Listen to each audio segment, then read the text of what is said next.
सभी के लिए नमस्कार। आज हम देख रहे हैं एमपी जो टीईटी वर्ग 3 चयन परीक्षा है। इसमें अभ्यर्थियों ने मांग की है कि वर्ग 3 में पास अभ्यर्थी जो चयन परीक्षा में पास हैं उनकी ज्वाइनिंग दी जावे। यह मांग की है। इसके संबंध में जानकारी इस प्रकार है कि जो भी अतिथि शिक्षक हैं, कौन है? अतिथि शिक्षक हैं। उन्होंने यह मांग की है कि अतिथि शिक्षकों ने 50% अंक अर्जित किए हैं तो उनका चयन किया जावे। जो अतिथि शिक्षक हैं, यदि उन्होंने 50% जनरल और 40% आपके आरक्षण वालों ने यदि अंक प्राप्त किए हैं तो उनकी ज्वाइनिंग की जाए। इसका मतलब सीधा सीधा है कि जो भी पास हैं उनकी ज्वाइनिंग की जाए। क्यों? कारण क्या है? सबसे पहले तो आपने 2 परीक्षाएं ली हैं। यह जो नौकरी है ग्रेड 3 की नौकरी है। ग्रेड 3 की नौकरी के लिए आपने 2 परीक्षाएं ली। सबसे पहले आपने पात्रता परीक्षा ली और इसके बाद आपने चयन परीक्षा ली। और उसके लिए आपने क्या किया? पात्रता परीक्षा ली। पात्रता परीक्षा में जो अभ्यर्थी 50 और 60% लाए हैं उन्हें आपने पास माना है। इसके बाद आपने चयन परीक्षा ली है। चयन परीक्षा में भी जो अभ्यर्थी 40 और 50% अंक अर्जित किए हैं उन्हें आप पास मानेंगे। इनका कहना है कि आपने 2-2 परीक्षाएं ली। इन्हीं के साथ जो अतिथि हैं उन्हें पढ़ाने का अनुभव है। उन्हें क्या है? पढ़ाने का अनुभव है। तो अतिथियों का कहना है कि आप हमें पास हो गए जो भी अतिथि हैं उनकी ज्वाइनिंग कराएं। मध्य प्रदेश कर्मचारी चयन मंडल ईएसबी की ओर से प्राथमिक शिक्षक चयन परीक्षा 9 से 13 अक्टूबर तक आयोजित की गई थी। 9 तारीख से 13 तारीख तक आपकी परीक्षा चली थी। इस बार अतिथि शिक्षकों के लिए 50% सीटें आरक्षित की गई थीं। इस वर्ष क्या किया गया था? अतिथि शिक्षकों के लिए 50% सीटें आरक्षण की गई थीं।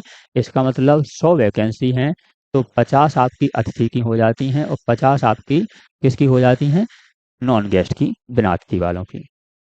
में से 50% सीटें आरक्षित की गई थी अतिथियों के लिए। साथ ही आयु सीमा में भी 9 साल की वृद्धि की गई थी। अब अतिथि शिक्षकों ने चयन परीक्षा में 50% अंक अर्जित करने पर जो जनरल हैं उन्हें 50% और आरक्षण वालों को 40% अंक यदि अर्जित किए हैं उन्होंने करते हैं तो उनकी चयन किया जावे यानी इनकी ज्वाइनिंग की जावे। ऐसा अतिथि शिक्षकों की मांग है। ऐसी किसकी मांग है? अतिथि शिक्षकों की मांग है। आगे देखते हैं। अतिथि शिक्षकों ने मुख्यमंत्री को ज्ञापन देकर मांग की है कि वे परीक्षा की तैयारी नहीं कर पाए।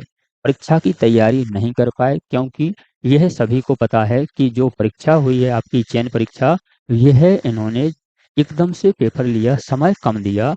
इन्होंने समय क्या दिया? कम दिया और सिलेबस चेंज कर दिया। तो तैयारी नहीं हो पाई है। अतिथियों ने यह अपने विज्ञापन में कहा है। मुख्यमंत्री को जो ज्ञापन देकर मांग की है कि परीक्षा की तैयारी नहीं कर पाए हैं।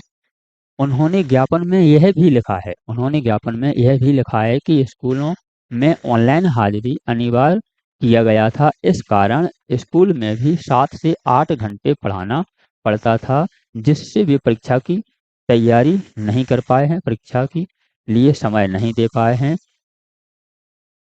और इन्होंने अपना अनुभव प्रमाण पत्र भी लगाया है। इन्होंने क्या किया है? अपना अनुभव प्रमाण पत्र भी लगाया है और इन्होंने अपना अनुभव भी लगाया है। तो इनका कहना है कि जो भी अतिथि शिक्षक पास हुए हैं 40%, तो पास प्रतिशत रिजल्ट आने के बाद यदि इतने अंक अर्जित करते हैं तो इनके लिए ज्वाइनिंग दी जाए।